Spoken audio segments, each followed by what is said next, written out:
नमस्कार प्रियो जो तुम्हारा स्वागत है भाई एक और अपर बॉडी डे में एक तुम्हारी जबरीले बाल। तो सीन था है आज हमने बाल धुले हैं और वापस आते हैं सेशन पे। तो आज हमारा अपर बॉडी डे है एंड ये हमारा सेकंड अपर बॉडी डे है वीक का। तो इसमें पुल ओवर से ही शुरुआत होती है। इसमें तुम देख रहे होगे इस बार भी हमारा एक रेप की प्रोग्रेस थी। जहाँ लास्ट टाइम 8 रेप थे, इस बार 9 रेप थे और एक पार्शियल रेप था। अच्छी चीज़ हो रही है कि हम अपने क्या कहते हैं कुछ ही वीक्स आउट हैं बट स्टिल समहाउ हम एक एक रैप या 2.5-2.5 किलो रैप की प्रोग्रेस कर पा रहे हैं। वो एक काफ़ी ज़्यादा अच्छा इंडिकेटर होता है तुम्हारे प्रेप में मसल रिटेंशन का या मसल लॉस को रोकने का। फिर ये जो दूसरा मेन मूवमेंट था स्मिथ मशीन शोल्डर प्रेसेस, इसमें भी लास्ट टाइम 95 से 7 रैप थे, इस बार 95 से 9 रैप थे। हम पहले सोच रहे थे कि क्या हमें 2.5 बढ़ानी चाहिए बट हमें लगा कि नहीं। और इसमें भी बहुत अच्छा ग्राइंड हमने किया था 90 रैप पे एंड हमें नहीं लगता कि हम उसके ऊपर जाते तो वो सही रहता। ये डिसीजन बिल्कुल हमारा सही था कि 7 रैप हैं उसको एटलीस्ट 8 या 10 तक लेके जाओ पहले। एंड हम 9 पे थे एंड तुम देख रहे होगे इसमें ग्राइंड ये लास्ट रैप में काफ़ी अच्छा रहा था हमारा। फिर इसके बाद आते हैं भाई एक अपना डिक्लाइन फ्लाइज, ये मशीन कह सकते हो, डिक्लाइन मशीन फ्लाइज। इसमें भी हमारी प्रोग्रेस थी। लास्ट टाइम 115 से 14 रेप्स थे, इस बार सिर्फ 120 से 12 रेप थे। हालांकि हमारी रैप रेंज के अंडर काफ़ी सारी ही, मतलब रैप रेंज के अंदर एकदम परफेक्ट है। मतलब कि जो हमारी रैप रेंज है 8 से 12 या 15 नहीं, 8 से 12 ही है मोस्टली।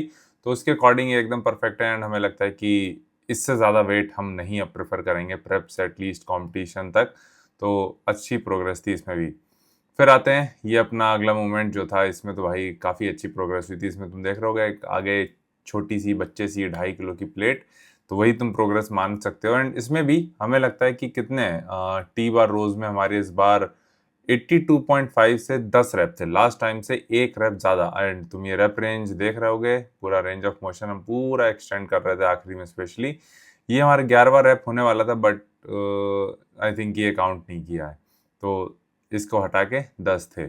फिर आते हैं ये अपना Smith machine incline Smith machine press. इसमें क्या हुआ, एक गलती हम ये कर बैठे हैं कि हमने शोल्डर में रॉड का वेट जोड़ा है और इसमें नहीं जोड़ा। तो इसमें तुम वेट देख रहे होगे तो ये 80 से 9 रैप थे एंड काफ़ी अच्छा ग्राइंड था। इसमें भी हमें अच्छी चीज़ ये हो रही है कि हम ग्राइंड काफ़ी ज़्यादा अच्छा करने लगे हैं इन दोनों, एज एन की जो फेलियर के क्लोज ट्रेन करना होता है वो काफ़ी ज़्यादा हम अच्छा रख रहे हैं। एंड उससे ज़्यादा प्रेप में अच्छी चीज़ नहीं हो सकती।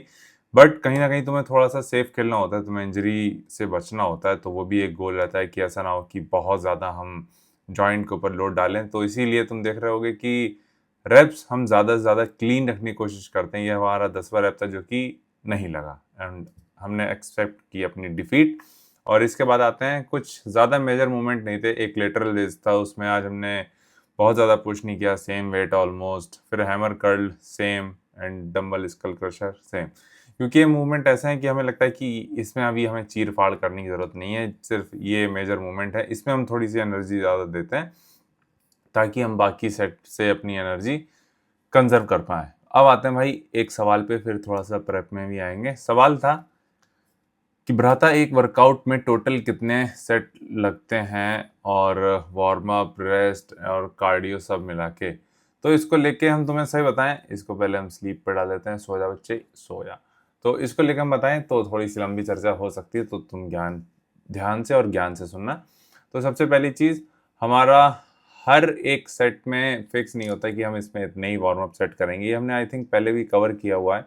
कुछ मूवमेंट में हमें वार्म अप सेट ज़्यादा चाहिए होते हैं, जैसे लेग प्रेस, आरडीएल और टी बार भी हम कह सकते हैं, और पुल ओवर भी जैसे आज था।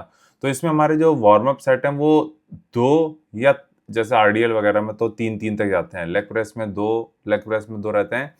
इनको हटा के मोस्टली जितने भी सेट्स होते हैं, जितनी भी एक्सरसाइजेज होती हैं, उसमें अधिकतर में एक वार्म अप सेट रहता है। लेकिन अभी इन दोनों या अगले हफ्ते से क्या सीन होगा कि हम थोड़ा और सेफ खेलेंगे, तो हमारी वार्म अप सेट की रेप रेंज और नीचे जाएगी। एज एन अभी जो वार्म अप रेंज होती है हमारी 8 के आसपास होती है, जिसमें हम सिर्फ एक वार्म अप सेट लेते हैं। बाकी जिसमें ज़्यादा वार्म अप सेट होते हैं उसमें रेप रेंज होती है 6, 4, 2 इस तरीके से। एंड जो एक सेट वाली होती है उसमें 8 या 6 इस तरीके से। अभी क्या है, अभी हम सिर्फ 2 वार्म अप सेट ज़रूर प्रेफर करेंगे किसी भी एक्सरसाइज में, ताकि अच्छे से यानी उसमें हम फील कर पाएँ। अगर क्योंकि हो सकता है हर दिन ऐसा ना हो कि अब स्ट्रेंथ ऊपर जाएगी ही जाएगी। ये रियलिटी है कि फैट परसेंट काफ़ी कम है, हम काफ़ी कम खा रहे हैं, तो वो कहीं ना कहीं दिखेगा ही। तो इसके लिए हमने सोचा है कि अभी जो है हमारे कोच ने भी ये रिकमेंड किया था कि अभी जैसे जैसे कंपटीशन के क्लोज आता जा रहा है तो थोड़ा सा सेफ खेलना पड़ता है। तो उससे होता क्या है, वार्म अप ज़्यादा लेने से तुम्हें अंदाज़ा लग जाता है कि ये वेट उठेगा कि नहीं उठेगा, और नहीं उठेगा तो मत उठाओ। तो इसको ही लेके हमने सोच कर रखा है कि नहीं भाई, थोड़े से वार्म अप सेट भले ही ज़्यादा रख लो लेकिन वो रखो।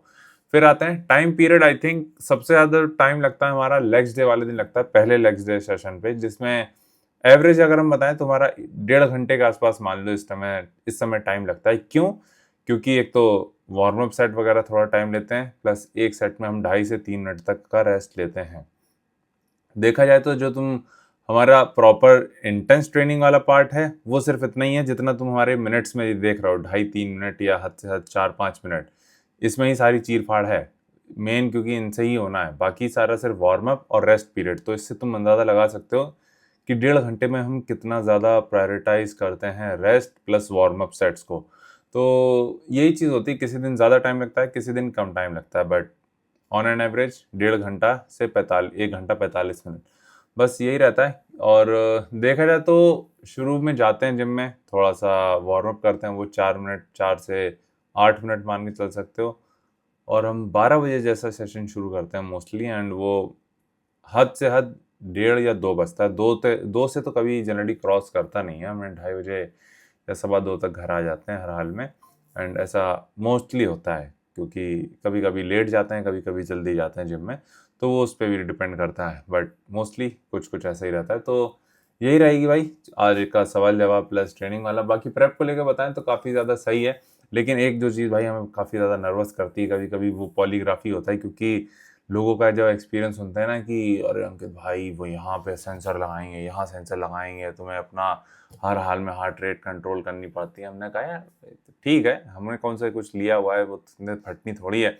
बट एक्सपीरियंस लोगों का ये कहता है ना कि अगर तुमसे वो तुम्हारा नाम भी पूछेंगे तो तुम उस टाइम पे भी नर्वस हो जाते हैं, क्योंकि तुम्हारे यहाँ स्ट्रैप यहाँ लगा होगा, तुम्हारे यहाँ वो मशीन लगाए रखते हैं बाइसेप पे, वो बीपी पीपी वाली उंगली पे सेंसर रहते हैं, तो वो चीज़ है। तो वही चीज़ हो रही है। बाकी तो all good, prep on track. बाकी आई थिंक यही थी आज की पंचायत। बाकी तुम अपना ख्याल रखना, और कुछ पूछना चाहो तो नीचे कमेंट कर देना। बाकी तुमसे मिलते हैं अगली वीडियो में।